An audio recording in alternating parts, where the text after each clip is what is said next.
Always interesting, these, let's call it, towns with very little hope. This is Delareval, looks pretty dismal in the main street. Some of the businesses look worse for wear. Not a pretty sight. A lot of litter around. Sadly, some people going through the litter looking to eke out some sort of living. But you always find, or often find in these towns, that right in the middle of it you find a very brand new looking and very well kept KFC.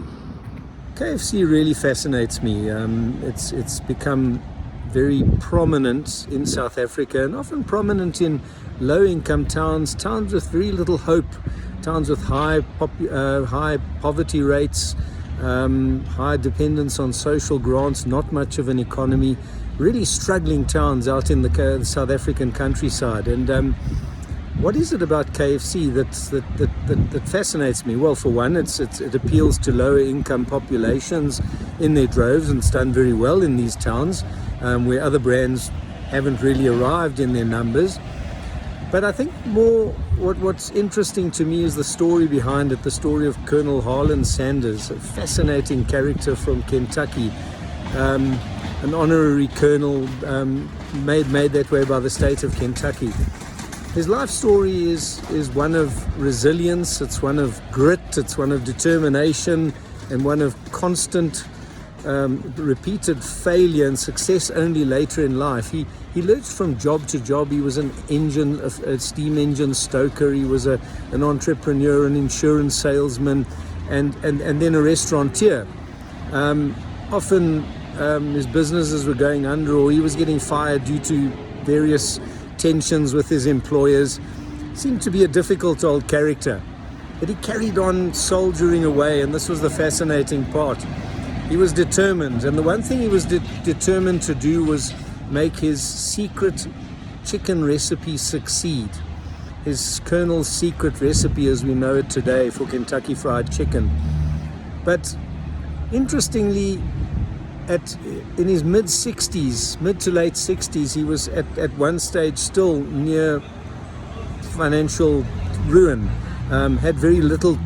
He had his first Kentucky restaurant going, and then the interstate diverted, and that restaurant's foot traffic fell, and that turned out not so successful. And eventually, all he had left was his secret recipe and a bit of savings and a social grant of some sort. Yes, some sort of social security payment per month.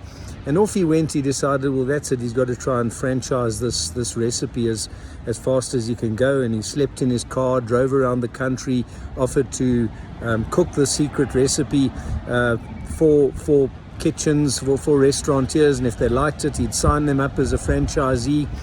And suddenly, in his late 60s, only in his late 60s, did this thing take off, and did it take off. And a few years later, he had over 600 outlets franchised.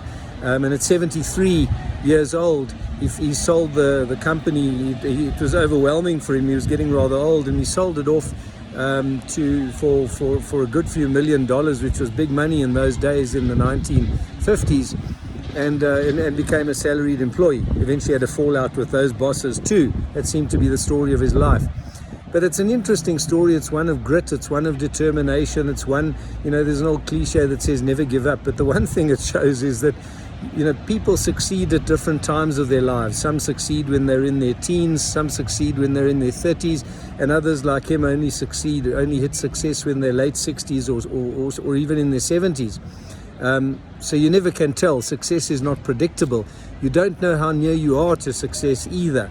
So I guess the lesson to be learned from Colonel Sanders' life is just carry on. You just never know. You never know how near you are to making that big breakthrough, which he only made in his late 60s.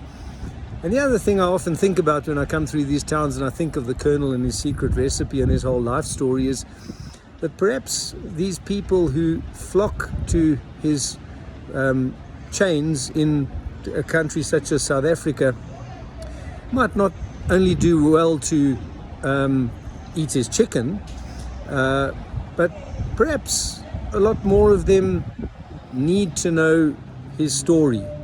perhaps it would inspire some of them, because certainly these towns where KFC operates, a lot of them are devoid of hope.